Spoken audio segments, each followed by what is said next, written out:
అరే ఎట్టగొట్ట ఆ మూవీకి టికెట్లు బుక్ చేయరా నాయన. మా టికెట్ 1000 రూపాయలు ఉంది మామ.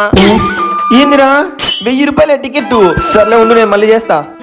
ఏంద్రా బాబు టికెట్ల రేట్లు మరీ ఇంత హై ఉన్నాయి? అవును మామ చాలా ఎక్కువ ఉన్నాయి. ఇలా అయితే మూవీస్ చూడడం కష్టం రా నాయన.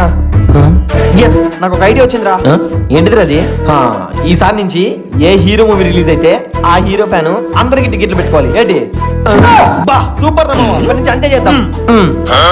అవును ఇంతకి నువ్వు ఏ హీరో ఫ్యాన్ రా? Rebel star Prabhas. రే ఎందుకు అటన్ అవుతున్నావు? మీ ఓడి బ్యాక్ టు బ్యాక్ ఎన్ని సినిమాలు ఉన్నాయిరా? ఫౌజీ స్పిరిట్ కల్కిటు సలాటు రాజేసా బాబుదినమ్మా. మా ఓడి బ్యాక్ టు బ్యాక్ ఎన్ని సినిమాలు ఉన్నాయి కదా. షిట్ ఓర్ని రాబోయే కాలానికి డిఎఫ్ఐ మొత్తం నామలనే బాగుపడింది. రే నువ్వే హీరో ఫ్యాన్ రా? బాబ్ సూపర్ స్టార్ మహేష్ బాబ్. బాబా నెక్స్ట్ బాబ్ మూవీ రాజమౌళి అనుకుంటాం. అమ్మ దొంగ నా కొడతా. రే కావాలని చెప్పినావు కదా మీ ఓడి 5 సంవత్సరాల దాకా ఒక్క సినిమా కూడా లేదు ఇంకా. రే కాల్స్ అని చెప్పలా నిజంగానే బాబ్ ఫ్యాన్ ఇక్కడ. ఊరిని ఇలా ఇరుక్కుపోయినేంద్రా. రే వాడుతున్నాడుగా వాడు కూడా అడుగు. రే నువ్వెవరి ఫ్యాన్ రా? జానీ సిన్స్ ఫ్యాన్ మావా. జానీ సిన్స్ ఫ్యాన్ మావా. జానీ సిన్స్ ఏదైనా రిలీజ్ అయితే టికెట్ నేనే పెట్టుకుంటా మావా. ఓకేనా?